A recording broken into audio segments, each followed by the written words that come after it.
Hello YouTube, this is Thompson 737 bringing you another 1/400 scale US model airport update. Not much to really talk about before the update, so we're just going to get straight into it. So we're starting off with this ATA Airlines Boeing 757-300 registration M557TZ. And this is actually just taxiing out of maintenance. According to airliners.net, there's a couple of pictures on there that in the captions below suggest that this aircraft in real life did actually strike a fence. I'm not sure exactly which part of the aircraft struck the fence, or I would imagine maybe at a part of the wing or something, I guess, or exactly how it happened. But there is at least, like I say, a couple of pictures. In fact, one picture actually is before the event took place, and then another picture is with the aircraft in one of the hangars, and it says, you know, due to the length of the aircraft, it doesn't actually all fit in the hangar, which is understandable. So that's a little bit of dialogue there, just something a little bit different. Like I said, this is sort of taxiing out now, ready to be back in service. If we pan across, we have the Southwest Airlines 737-700 registration N724SW. It's in the Desert Gold livery on a service from Fort Lauderdale. Now I will just say, this model in particular is from Panda, and the actual colours of the model compared to the illustration on the box are quite different. The contrast is very noticeable. And to me, the actual colours of the box are quite similar to the mustard livery. So I don't understand, you know, if Panda have gone wrong with the illustration on the box or the actual model itself. I think the model itself is accurate. I think so. But if anybody can sort of highlight that, if anybody else has this model and can sort of point me in the right direction as to, you know, what colour it should be, what colour maybe if the box is wrong, that kind of thing, then just let me know.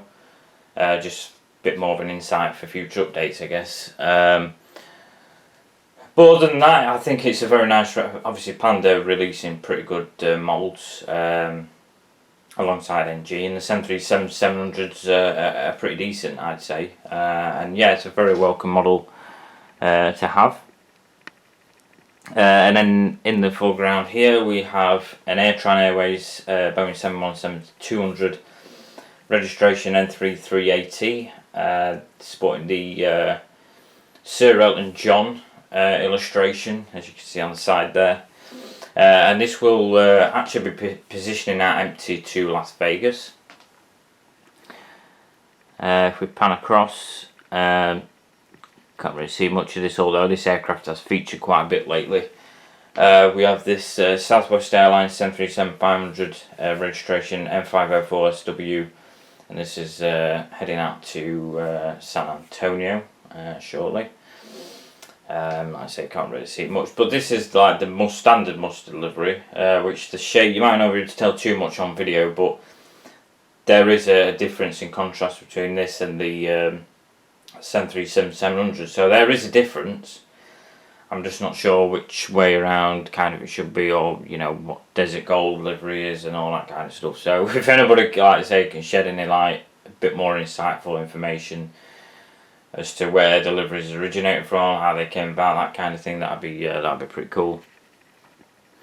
And now if we pan across, we have another Airtron Airways 737-700 registration N126AT, and this is actually servicing, as you can imagine, from Atlanta Hartsfield Jackson.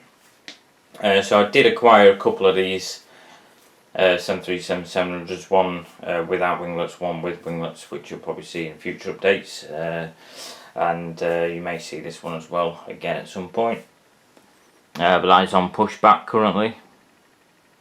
And then if we just sort of pan across and zoom out slightly, we have this UPS 757-200 registration M474 UP, and it's actually on an inbound from Vancouver.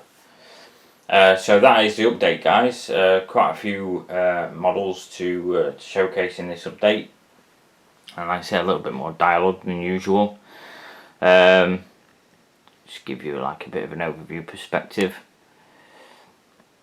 Any questions, feel free to ask, and like I say, if anybody's got any information on Southwest liveries and models and whether the box is right or wrong or whatever, then that'd be like I say, helpful to me. Like I say, of course, you know, pretty much the minute schedule is where we're doing updates weekly.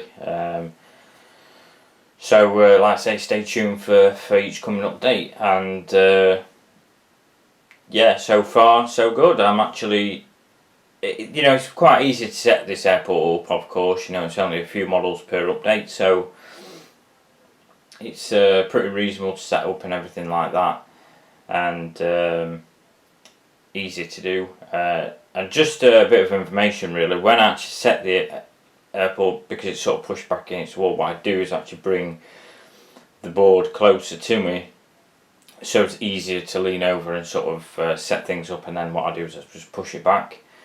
All it is MDF on MDF, so there's nothing really to worry about. Just makes it a hell of a lot easier rather than leaving it there and having to really stretch over, and especially fiddling about with all the GSE and stuff. That's probably the most difficult part. Also, the air bridges can be quite fiddly as well, but that's just a bit of an insight as to how I do kind of set it up. But like I say, stay tuned for the next update, and I'll see you next time.